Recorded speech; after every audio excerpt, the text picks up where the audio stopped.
Le syndrome du canal carpien est un syndrome causé par la compression du nerf médian au niveau du poignet dans un tunnel qui va lui permettre de le traverser. Ce tunnel s'appelle donc le canal carpien.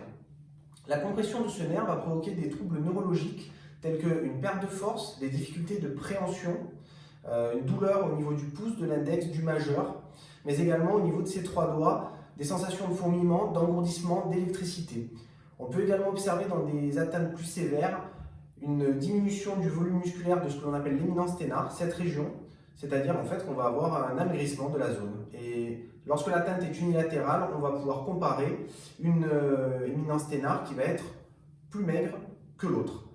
Attention, il faut quand même préciser que ce syndrome ne touche pas exclusivement un membre, il peut toucher les deux mains, que ce soit en même temps ou à différents moments de la vie de la personne. Alors les symptômes apparaissent généralement la nuit, après 2-3 heures du matin. Il s'agit d'une douleur de type inflammatoire. Le mécanisme est l'inflammation de la gaine des tendons autour du nerf. Ce n'est pas le nerf qui est directement incriminé. L'inflammation de la gaine des tendons va provoquer une compression de ce nerf. Et en comprimant le nerf, il va souffrir et déclencher tous les symptômes que l'on a évoqués précédemment. Le syndrome du canal carpien peut également être lié à une arthrose ou consécutif à un traumatisme. Les douleurs peuvent être ressenties du coude vers la main, mais également de la main vers le coude. Leur origine peut être également la base du cou, une région dans laquelle on peut retrouver des tensions qui vont comprimer le passage des nerfs et donner une symptomatologie de canal carpien.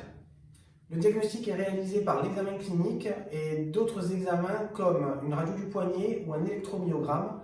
L'électromyogramme étant l'examen qui va permettre de mesurer la vitesse de conduction de l'influx nerveux. S'il y a compression du nerf, cette vitesse de conduction est diminuée et signe la souffrance du nerf. Parfois, une radio cervicale est demandée afin d'éliminer une compression haute au niveau du rachis cervical. Le traitement du canal carpien est dans un premier temps médicamenteux. Si celui-ci est un échec, la chirurgie sera envisagée. Mais il faut également savoir que le syndrome du canal carpien fait partie des TMS, les tristement célèbres troubles musculo-squelettiques. À ce titre, ils surviennent à la suite de gestes répétés réalisés dans des positions contraignantes pour le corps. Leur prise en charge par un ostéopathe peut soulager totalement et durablement les symptômes, que l'origine soit le syndrome du canal carpien ou bien une névralgie cervico-brachiale. Plus la prise en charge est précoce et meilleurs seront les résultats. Toutefois, une prise en charge plus tardive pourra également avoir d'excellents résultats permettant de repousser ou d'éviter la chirurgie. Je vous remercie d'avoir suivi cette vidéo et je vous dis à bientôt pour une autre séance sur la chaîne Ostéo. Si cette vidéo vous a plu, n'hésitez pas à liker, partager et à vous abonner.